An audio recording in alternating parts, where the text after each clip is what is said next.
begin with this new Spider-Man already showing himself off to be more superior by putting away the Sinister Six finally. And we also learn a few things about the interesting arrangement of Mind Swap that Dr. Octopus has made. He is able to access the memories from Peter Parker's life at will, and the remaining memories of Peter Parker have basically become a blue Jedi ghost version of Peter Parker who is vowing to get his life back. Dr. Octopus isn't aware that Peter Parker is still there, but while accessing some of Parker's memories, he does manage to give himself Parker's love for Mary Jane mistakenly. Now, Dr. Octopus sees this on-again, off-again relationship with Mary Jane as a weakness that has been holding Peter Parker back this whole time. Octavius severs all ties of it, something Peter Parker probably should have done a long time ago. Otto then takes Spider-Man on an even darker path as he feels that the constant cycle of capturing a villain just so they can escape isn't going to end well. The first thing he does is brutally beat down Vulture after failing to convince him to give up crime. He even manages to blind him. Then he decides he can't be patrolling every day, so he makes spider bots to watch the city while he goes back to school to complete his doctorate. While going back to school, he begins to start a relationship with Anne-Marie Marconi, his tutor. While the spider bots do make Spider-Man's job just a tad bit easier, the Green Goblin makes a very, very silent return, and he makes it so that the spider bots cannot see anybody in a goblin mask. So, he can now move unseen throughout all of New York City, and he slowly starts to build a goblin army. But I don't know if you're seeing a trend here. For every good thing he does for Peter, such as ending the Mary Jane thing and getting his doctorate, he follows it up with normal baddie stuff, such as chasing down and publicly executing supervillains, and then brutally beating up the pranksters Jester and Screwball. Due to how brutal he's becoming, the Avengers call him in for questioning, but they fail to find out that Octavius has swapped bodies, though they are seeing that something is off. Then, in a situation that gets even worse for Parker, Otto finds him and uses one of his old brain devices to go back into his own head and erase everything that he doesn't need from Parker's old memories. This effectively removes Peter Parker from his own head. Following this, Otto Octavius grows even closer to Anne-Marie, and while brutal at times, he seems to have Peter Parker's life on track.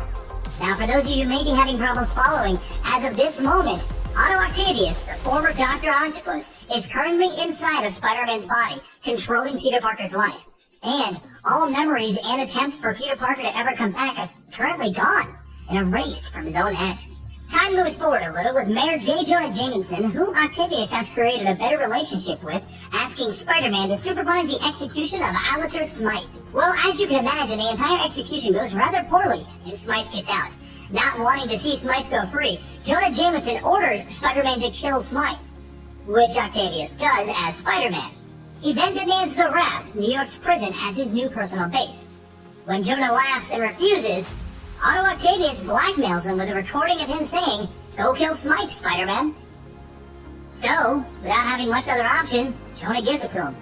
And after he gets Spider Island all set up, he then goes and finds out that Phil Ulrich is actually the new Hobgoblin.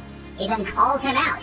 Phil is forced to go into hiding until he's eventually caught and then freed by Menace. To make matters worse for Otto, Phil is then brought into the Goblin army that the Green Goblin is still secretly building. But no one knows he's building. Now we're going to take a break from the present day for a second to go to the year 2099. Miguel O'Hara, the Spider-Man of 2099, is about to go on his normal patrol when he happens to come across a dinosaur in a World War I plane. He quickly figures out that these things that are out of place in time are coming from the Alchemax building, which, for those of you who don't know anything about Spider-Man 2099 lore, is the evil corporation behind most of the stories. Upon arriving at the corporation, he discovers that Tyler Stone is being damaged by the time stream, and they are trying to repair the time stream so that Tyler can live. What they do manage to figure out, though, is that whatever's going wrong is in the heroic age, and they convince Spider-Man 2099 to go back in time and fix this, which he does because he has to save his own timeline and his own future, since Tyler Stone is secretly his father. Things continue to grow interesting, though, as Spider-Man 2099 finds out that the time gate in the heroic age is being tampered with by Tiberius Stone, the great ancestor of Tyler Stone. Spider-Man and Spider-Man 2099 team up to close the time gate that Tiberius Stone is sabotaging, and they manage to save the entire time stream. But Tyler Stone sees this as a chance to get rid of his enemy, and he closes the time gate on his end, stranding Spider-Man 2099 in the past. In a bizarre twist, Spider-Man 2099 then becomes the assistant to Tiberius Stone, his own great-great-grandfather.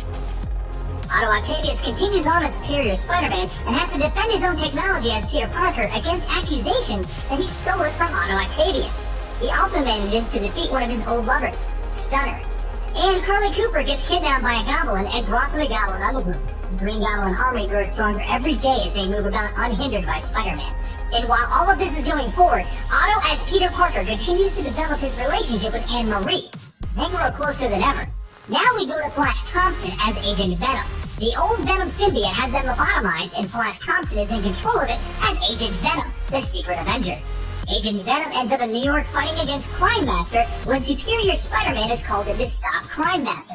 Spider-Man and Venom begin fighting it out, with Spider-Man not realizing that Venom is a good guy now. Flash Thompson has to retreat to allow the symbiote to recover. Through a series of events, Flash eventually meets up with his old friend Peter Parker. But this version of Peter Parker that Otto is controlling actually does know that Flash is the new Venom. So, Otto figures out a way to remove the symbiote entirely from Flash's body. To which he does, and then he absorbs it himself. He intends to have full control over the symbiote, but what Superior Spider-Man doesn't know is that Flash has a series of injections in his system that allow him to control the symbiote. We now have an out-of-control Superior Venom as Otto fails to control it, and he enjoys all the power it's giving to him. Superior Venom goes crazy after trying to stop a bank heist with his new power, and he then realizes the problems of trying to control the symbiote. The Avengers are called in to help contain it, and Flash hops in one of Iron Man's suits of armor to take control of the symbiote once again. Eventually, they get the symbiote off of Superior Spider-Man, and it goes back over to Agent Venom. Otto gives a lame excuse about a fragment of the original symbiote being left in him that took control of him. And then he just leaves the Avengers guessing as to what's going on. Now, down at the Goblin Underground, the Green Goblin begins to interrogate Carly Cooper, and he even injects her with the new Goblin formula. Green Goblin then launches an assault on Kingsley, the real Hobgoblin, in an attempt to take all of his soldiers. In the end, he manages to defeat and kill Kingsley and take all of the Hobgoblin soldiers for himself. Now, the Green Goblin and his rather large army are still moving about undetected by Spider-Man. And Green Goblin is the only villain really left in New York. He has an entire army, and he's turned some of Parker's closest friends over to being goblins so that he can learn the true identity of Spider-Man. The stage is set for Goblin Nation. But before we can get to Goblin Nation, the Avengers call Superior Spider-Man to the tower to finally figure out what's going on. Demanding to know why they get to invade his privacy just because he's an Avenger, he quits in a truly dramatic fashion. After that, Green Goblin begins the assault on New York. And New York is now in the clutches of Goblin Nation. But we have one hope. Peter Parker wasn't deleted from the mindscape by Otto. No, he's still in there, in the far-off back reaches of his own head. But is it too late for his return? We now jump in time. 31 days have passed, and somehow, Goblin Nation is in full control of the city, and Superior Spider-Man can't do anything about it. It's thanks to a comment made by Anne-Marie that Otto figures out that the whole reason the goblins can move without him seeing is because they're bypassing the facial recognition system. He backtraces the Goblin signal and finally confronts Green Goblin. The Green Goblin reveals a little tidbit that he's known this whole time.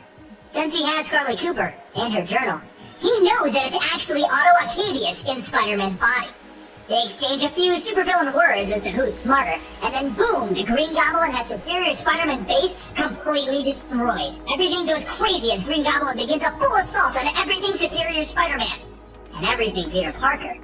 But don't worry, folks. The real Peter Parker is now beginning to put together his memories in his own head, so that he can try a full-on assault on Otto Octavius very soon. For their protection, everyone close to Peter Parker is driven out of the city.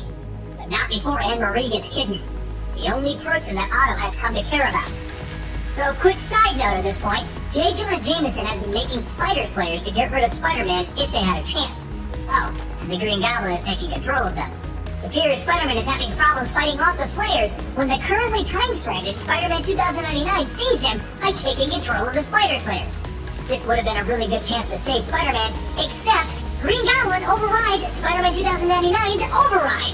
Then Green Goblin shows that he's actually captured Anne-Marie. That's it, Superior Spider-Man snaps and vows that he will kill Green Goblin.